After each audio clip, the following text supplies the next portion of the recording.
welcome to livealittlehigher.com.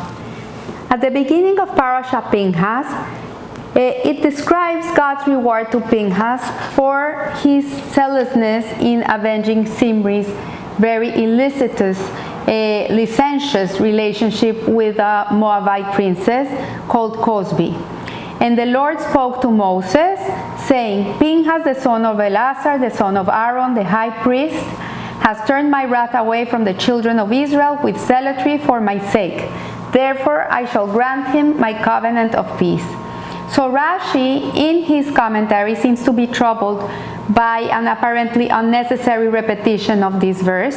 We see it at the end of Parashat Balak. It said, this verse that talks about Pinchas' genealogy. And then again at the beginning of Parashat Pinchas, this verse is repeated. So we have to understand that the Torah never has more words than necessary or less words than necessary. The Torah is exact, and when it repeats itself, it's trying to convey a message. We have to rewind a little bit so we can explain what's going on here. In the last Parashat Balak, we know that Balak, the king of Moab, hires Bilam, the prophet, to come and curse the Jewish people. And every time he goes wherever to look at them and curse them, only blessings come out of his mouth. He's unable to curse them. The most beautiful blessings come out of his mouth. All the prophecies of when Messiah is going to come out of his mouth. And at the end of the parasha, Bilam realizes that God is never going to punish the Jewish people if they are behaving in a nice way. Like, it doesn't matter whatever someone comes, curse them, tries to harm them, they will never be able to harm them if they're living in a righteous way. And he remembers that God becomes very vengeful and very angry when the Jewish people don't live in a modest way, when they become promiscuous and they have illicit relationships. So we see here that the verse states that Pinchas was the son of Eleazar, the son of Aaron, the priest, and this verse is said in this way not only to inform us of Pinchas' ancestry, but also to defend him from criticism. So what happens is that there's the prince of the tribe of Shimon, the leader, who is Zimri.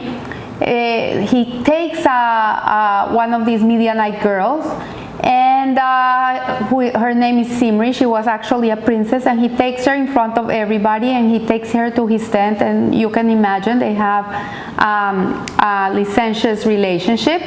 And Pinchas becomes a zealot. He realizes that nobody knows what to do, and he takes it upon himself to go and kill them in the act. So we see here that after this happened, the Jewish people started criticizing Pinchas, and they started saying, have you seen this grandson of Putiel, the father of whose mother used to fatten calves for idolatrous sacrifices?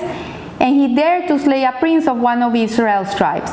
So what we're seeing here is that Pinchas was also the grandson of Putiel. His mother actually was the daughter of Yitro. Yitro was Putiel also. It's a different name given to him. He had many names. But his mother was a daughter of Yitro. And Yitro, as we know, was the biggest idol worshiper there ever existed. He changed his ways when he saw the miracles that God did for the Jewish people when he took them out of Egypt, and he did the parting of the Red Sea, the Yam Suf, and he won the war against Amalek for them. And when he saw all these miracles, he came to the camp where the Jewish people were staying before the giving of the Torah, and he told Moshe Rabbeinu that he was going to become a Jew. So we see that he tried everything and he turned himself around. But here, they're not being nice to him. They're saying disparagingly. They're not remembering about Yitro's good actions. They're remembering that he used to fatten the calves before taking them for sacrifices. And if you know, when you fatten an animal, the animal suffers. So it was considered cruelty to animals. So then the Torah comes and connects his genealogy to Aaron. That's why it repeats it twice, because this malicious slander was based on the fact that Pinchas' father Eleazar had married the daughter of Putiel, who is also, as I said before, known as Yitro. So Pinchas' actions can be linked to courage, religious fervor, decisiveness, self-sacrifice, to name a few. But peace hardly seems one of them. And we look at the pasuk, at the verse. It says, that therefore I shall grant him my covenant of peace. So what does it mean? He's gonna grant him, Hashem is gonna grant Pinchas the covenant of peace. What does this mean if he's not a peaceful man? So we see here that the covenant of peace really was that he told Pinchas that he was gonna be a Kohen. He was not a Kohen.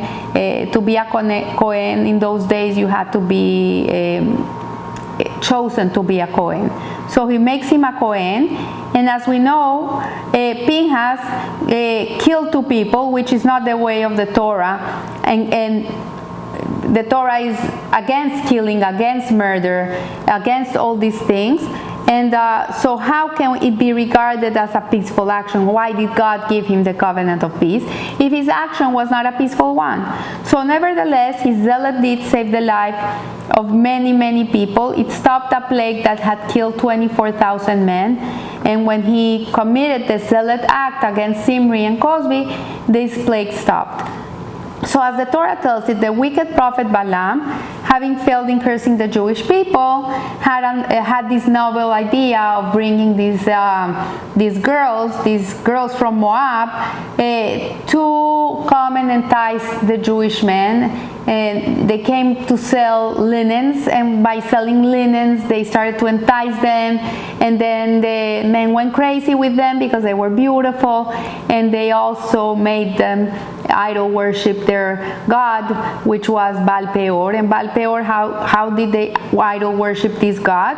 By defecating. So this Baal Peor really was nothing. Like, imagine, like, defecating. This is the way you worship a god. And the Jewish men, all these 24,000 men who were righteous men, ended up falling into this trap and doing things they should have never done. So Balaam's plan was really a success. And most of the people that perished came from the tribe of Shimon.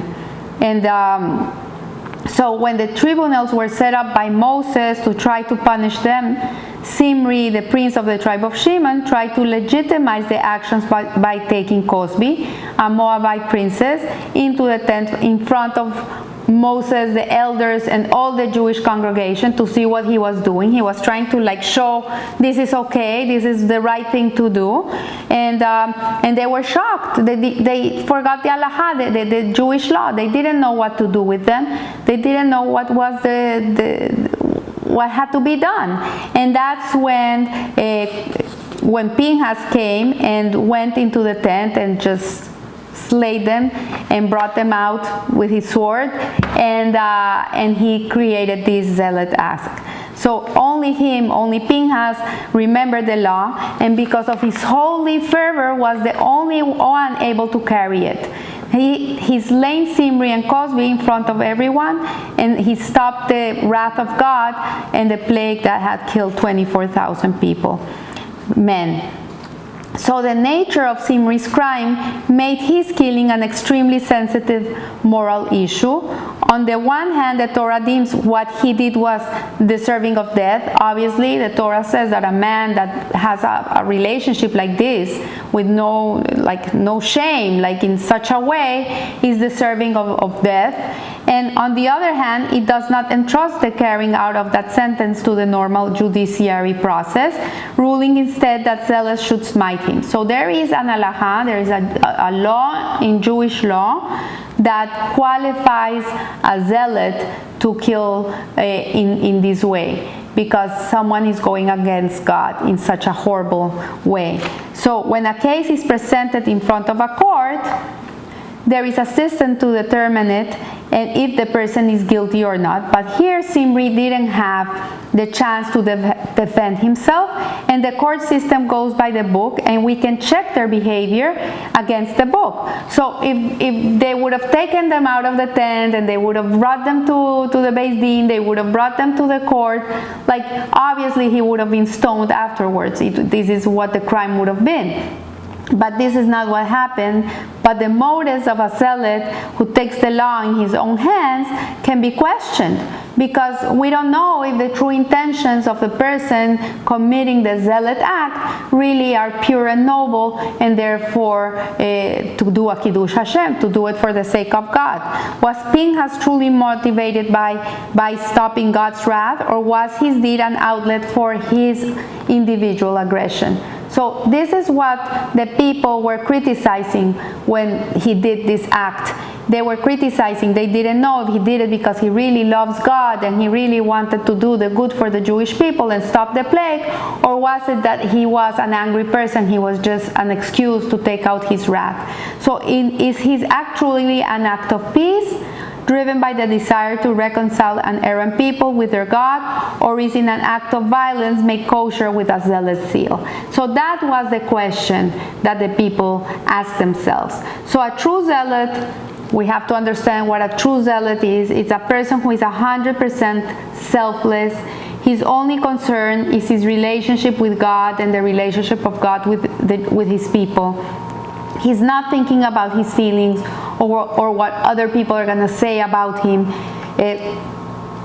This maybe is the reason why the law that zealots smite him falls under the unique legal category of alaha vein morin kain, a law that is not instructed. So this is not a law that is instructed.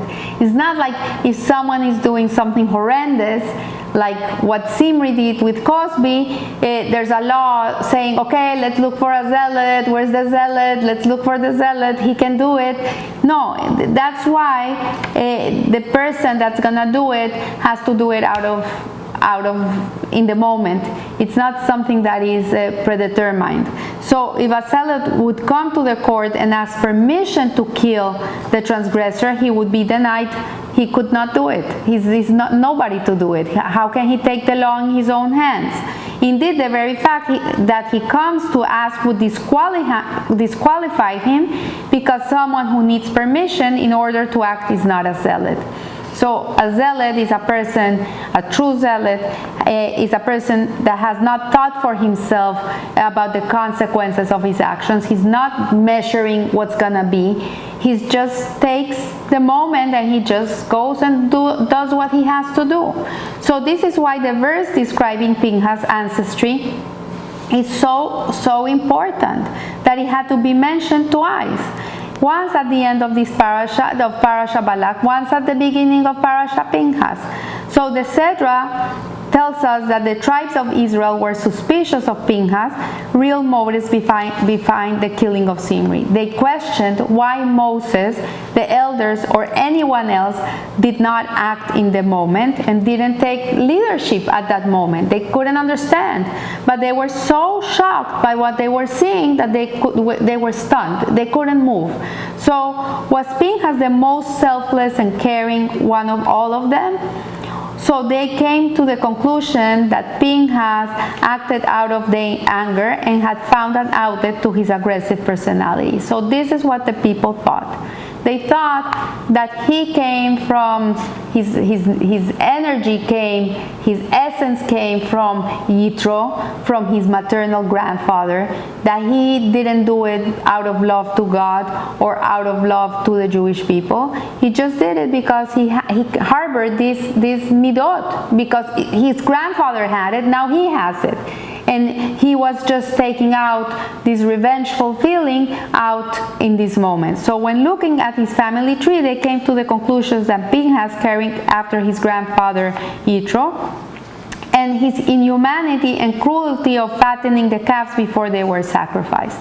So God explicitly attached Pinchas' name to Aaron. You know, the Torah was given to us from God. Moshe wrote it down, but it really came from God. So God explicitly attached Pinchas' name to Aaron twice. So we can understand that the gentleness and most loving person that ever existed, Aaron, was the grandfather of Pinchas, and the essence of Pinchas was the essence of Aaron. That's why they say that the reincarnation of Pinchas was in Eliyahu Hanavi. Eliyahu Hanavi is going to be the one that announces that Mashiach is coming. And so Aaron was the lover of peace and pursuer of peace, one who loves humanity and brings them close to Torah. This is what Aaron did all the way, all his life. So this is why Pinchas, the son of Eleazar, the son of Aaron the Cohen, turned away my wrath from the children of Israel. So this God puts it twice. So there's no doubt that this was the intention behind Pinchas' zealousness. So it's repeated twice. So not only Pinchas' nature is not inclined to violence, Pinchas is a man of peace who did what he did with the only intention of turning away my wrath from the children of Israel. So the only intention of Pinchas of executing this zealot act was to stop Hashem's anger so the Jewish people would stop dying. And he stopped the plague. Actually, after he killed Cosbi and Zimri, the plague stopped. Nobody else died. So God knows the heart of every man, spoke to dispel this distorted picture. Pinchas inherited the qualities of his grandfather Aaron, while Zimri was every inch a descendant of Shimon, whom Jacob rebuked for his heated and violent nature for the massacre of Shechem and his plot against his brother Joseph. So if we remember, when Jacob came to Shechem with his family, Dinah, his daughter, was abducted by the prince of Shechem, and actually she was raped. And at the end, this prince wanted to marry her, and the king Shechem said to Jacob, okay, what's between you and me? Let your daughters marry our sons, let our sons marry our daughters, and we'll be one big happy family. And so Shimon and Levi, the two brothers, came to the father and said, okay, let her marry him, but they all have to do Brit Milah. And so he said to the king, yes, we can do this pact, but all the people in Shechem, all the men, have to do Brit Milah. And they all did the Brit Milah. And 3 days later, the worst day of the recuperation of the bris, the Shimon and Levi came and killed everybody in Shechem. So this was something that was shocking for Jacob, that 2 of his children had this capacity. But in reality, they were also zealots. They were also avenging what they did to their sister. So, but they had that capacity. They had that capacity, and also he also was the one that Shimon, the one that put Joseph in the pit. So we see from here that the zealousness of Pinchas really came from a place of love, but the zealousness of Shimon came from a place of anger. So based on this is based on the teachings of the Lubavitcher Rebbe. And we have to understand that when people do things, sometimes they do things in a way that we cannot understand. They're concealed. But when we do things for God, and we're not going to be Pinchas, and God forbid we're ever tested, we're ever put in a place like this. It's not our place to act in this way. But we can use this zealotness of Pinchas, we can connect to it in our service to God, in our Jewish pride, in defending the Jewish people, defending our country Israel, on standing up for who we are, not being scared of people who mistreat us because we're Jewish, to be proud Jews. And this is zealotness. This is what a Jew, it's ingrained in us. But we have to do it really for the love of Hashem and for the love of the Jewish people, not for selfish motives. So I leave you here, and I wish you a blessed week, and remember, live a little higher. Thank you.